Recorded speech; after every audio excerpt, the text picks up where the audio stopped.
Request for dereliction. The humans honor the finest members of their species with several physical competitions once every 4 years. In a contradictory way that defies logic, the competitions both split their nations and unite their people. But since everyone is doing it, nobody really seems to care. It was an Earthling I had to work with who informed me about a series of competitions. This person has been training constantly in our ship's fun room for a maneuver known as the shot put. It seems to be as simple as tossing a 5.5 kilogram metal ball as far as you can. I can easily defeat the human in this challenge. In addition, he prepared for a sprint competition that lasts only 100 meters. I can also easily outperform a person at this task. I'm not fond of people.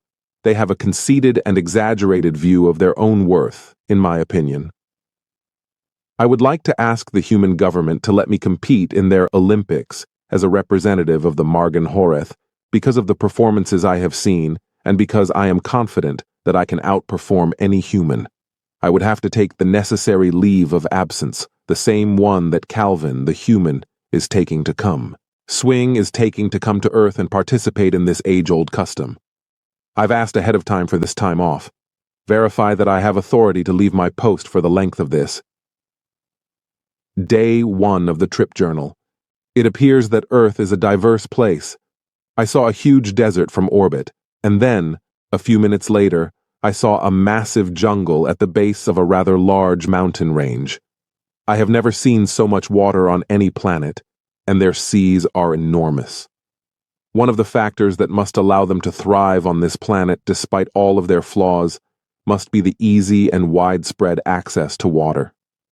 It is evident that many of the humans I am encountering have never laid eyes on a Margan Horeth before. One juvenile, dressed in the clothes of its family unit, cried out and screamed "monster" and turned to cry. I was pointed out by an older child who said, "Dad, look, it's a bear with clothes and luggage.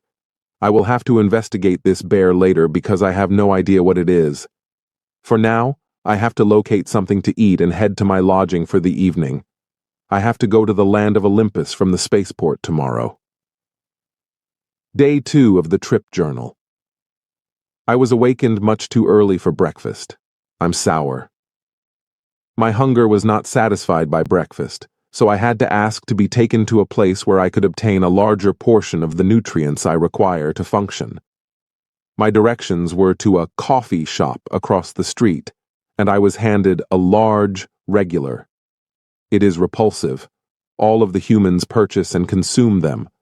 I have no idea how they manage to drink this. However, it does include a respectable amount of stimulant, and I needed it to get going so I could get to my transportation.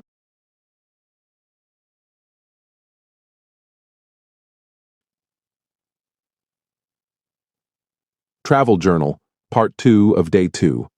I've arrived at my competition lodgings at last. The journey took an unbelievable 16 hours, not counting the time I had to wait and change appointments in between. I made an effort to sleep in the traveling cars, but I was not successful. One of the young humans was kicking the back of my seat, and there were far too many of them making too much noise. I am eager to get a good night's sleep.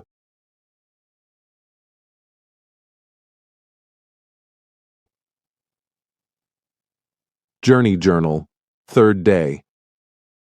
I slept in too little.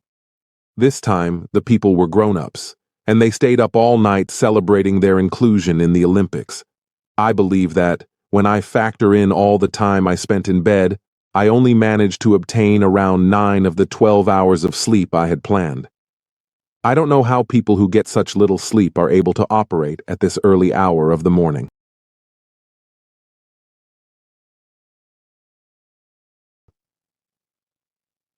Travel Journal, Part 2 of Day 3. Today, we had a tour of the arenas. These people don't cut corners for such grand celebrations. The amenities are incredible. It's unbelievable that they build them specifically for this occasion and frequently never use them again. What a waste of their resources that is. Seemingly, leaving Olympus has more cultural significance than the actual events? I'm not sure. What a bear is, I checked up. I am surprised to learn that there are several creatures on the human homeworld that are quite similar to Margan-Horeth. The fact that numerous humans have killed them in a single combat really astounds me even more. If they are able to defeat a creature like me in a single battle, then there must be something about the humans that I am unaware of.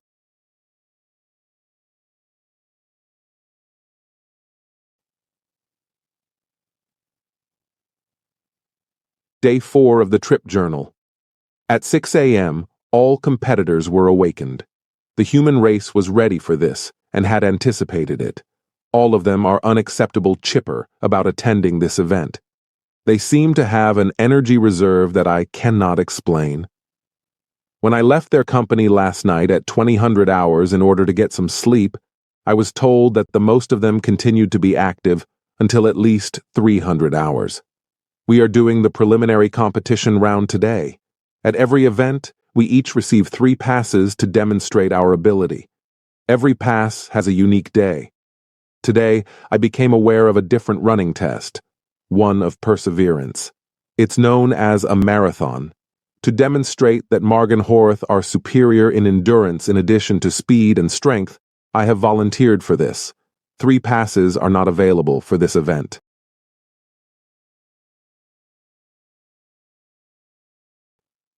Travel Journal, Part 2 of Day 4.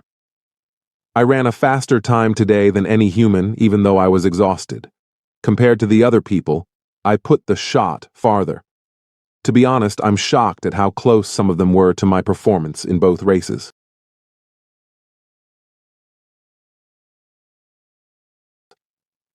Travel Journal, Day 5. Once more, people did not sleep. Once more, the meal was not enough to meet my demands. My mood is being taxed by this.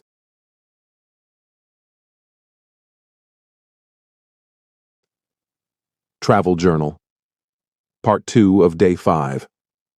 I performed just as well today as I did yesterday.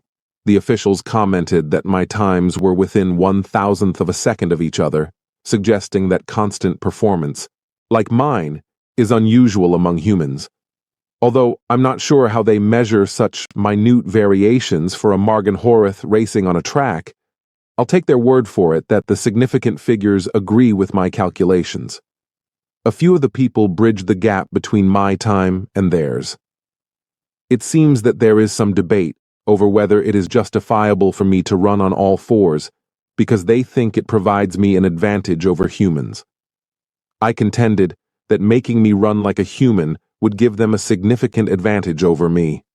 Following the games, an official decision will be made, and it will become the norm for upcoming events. Additionally, my put of the shot today was precisely the same as my last effort. This does not satisfy me as much as one of the humans did today. There were a few that were so close together that I'm not sure which of us actually has the longest throw on record.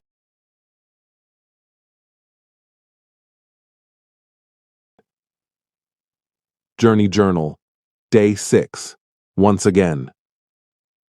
The sun had risen when the humans awoke. I'm so tired that I can sleep through it, but I find it amazing that they can accomplish their athletic exploits with very little sleep.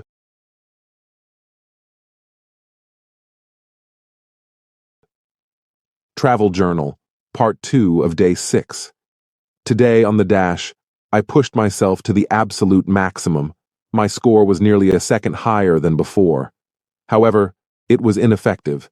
Today, 3 distinct human guys outpaced me in speed. He beat me when it mattered most, but one of them had to be attended to after collapsing a few moments earlier. Today, I put the shot. After exerting so much energy throughout the sprint, I was unable to gather up enough strength to even match my prior distance. 11 humans outperformed me today. However, I think only 4 of them were able to outdo my greatest throw. I am not participating in any events for the next 2 days. I might go around the city to get a sense of what life is like outside of an arena. When this marathon, which I know is only a lengthy run, happens, I can then establish my worth.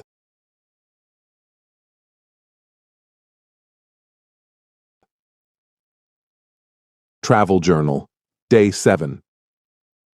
The people were awake once more, but once they left for the Colosseum, the accommodation became quite silent. I dozed off. I spent the entire day asleep. Compared to yesterday, I feel a little more rested, but I'm still sleeping much less than I should.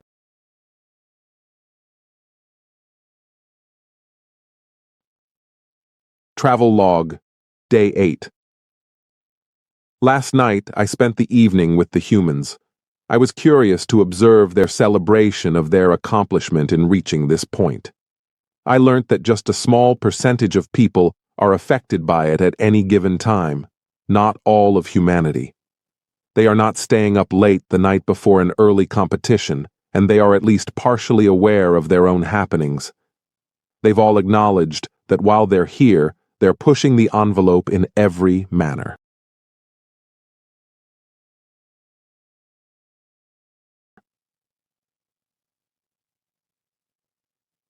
Travel Journal, Day 9. I did some research on what a marathon is. It appears that the distance covered by the run is 26.2 miles. I will need to find out the meaning of this odd number since the unit of measurement does not convert into English. Since mil is the prefix for 1,000th, I initially assumed it must be 1,000th of a kilometer, but that is illogical. That would be just more than 25% of the 100-meter dash's distance, which is hardly worth attempting to run, much less classifying as long distance. There has to be another factor entirely.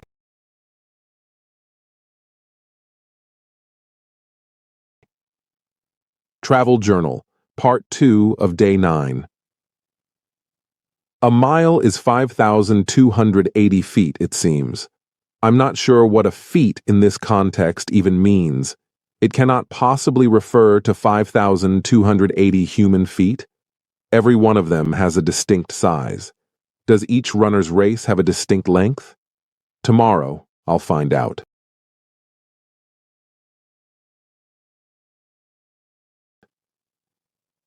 Day 10 of the Trip Journal. Today is the marathon. I now know that people are crazy. 2 kilometers is almost 1 mile. There are little over 43 kilometers in this race. It is obvious that it will take a while, with breaks in between. Nobody is able to run so far without stopping, let alone that quickly. Day 10. Travel Journal, Part 2. Everyone shot off the starting line with the exception of me. Stupids, I thought to myself. At that rate, you'll all become tired too soon and too easily, and in the end, I'll win out.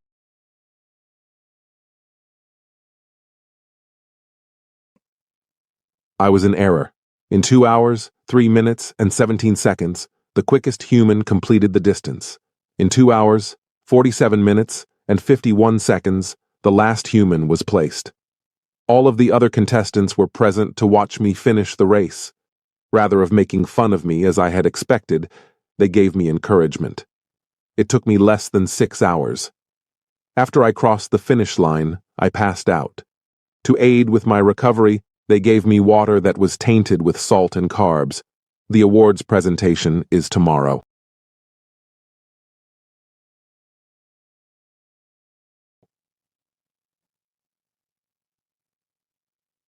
Day 11 of the Trip Journal. Despite not placing in any category's top 3, I received honorary distinction for being the first non-human player in their games.